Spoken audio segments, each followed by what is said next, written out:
In a village forgotten by time and surrounded by ancient woods, two sisters will discover the truth behind every bedtime lie.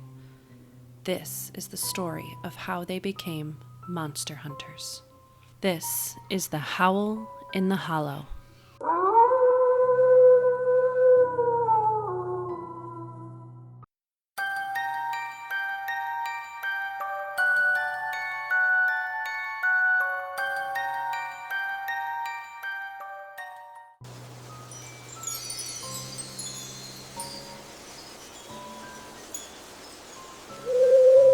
The sun dipped behind the hills of Gravestone Hollow, casting long shadows over the cobblestone streets.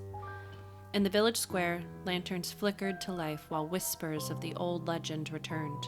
The legend of the Duskmire Howler, a beast with glowing eyes and claws like daggers that prowled the woods just past the old fence. But Evelyn, age 13, didn't believe in fairy tales. She was too logical, too prepared. Her younger sister, Fiona Wylde, on the other hand, believed in everything: unicorns, space lizards, and definitely werewolves. But tonight, she believed in something else. "I bet it's just a big raccoon," Fiona said, adjusting the saddle on her horse, Shimmy. "A raccoon doesn't leave claw marks on the old windmill," Iris replied, tying a lantern to her belt. They weren't supposed to be out this late, but curiosity and a bet with the local kids had drawn them toward Duskmire Wood to prove once and for all that the werewolf was just a bedtime story. The forest loomed like a wall of bones and branches.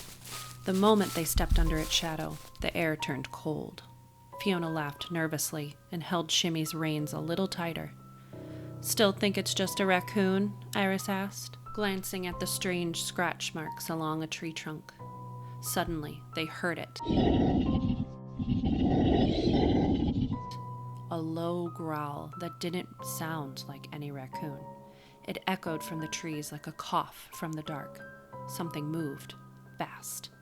A blur of fur and teeth shot past them. Fiona screamed. Shimmy reared back. Iris dropped her lantern. "Run!" They bolted, crashing through ferns and fog until they tumbled into a hollow, hidden beneath the roots of a giant dead tree. The growling circled them from above.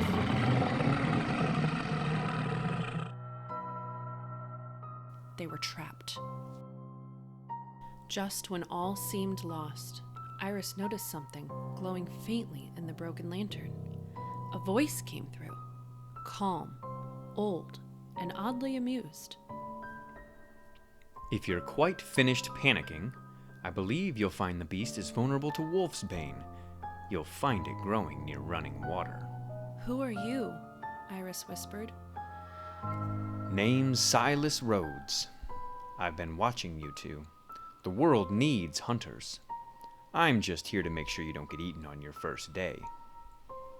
The growling came closer.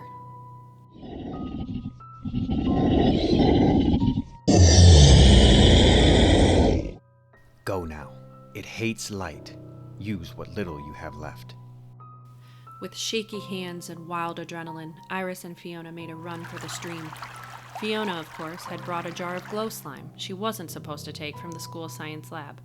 She hurled it behind them. It splattered on a tree just as the werewolf lunged, momentarily blinded. Iris grabbed a handful of purple flowers growing along the stream bed, their petals glowing faintly in the moonlight. Wolfsbane. The beast pounced again, this time on Shimmy. "Get away from him!" Fiona screamed, leaping onto the werewolf's back and jamming the wolfsbane into its side. It howled, not in pain, but in fear. It staggered, then bolted into the dark, yelping like a wounded pup. They followed the trail of blood and found the beast slumped near an old cairn, breathing its last. As it faded, it changed, revealing a cursed villager who'd vanished years ago.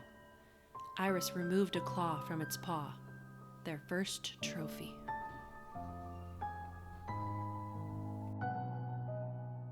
At dawn, they returned, scratched and muddy, carrying a sack that smelled like wet dog and burnt flowers. The other kids screamed. The adults gasped. And for the first time in 100 years, the village of Gravestone Hollow slept without the sound of howling. Silas, Iris whispered into the lantern that night, what else is out there? Oh, child, you've no idea.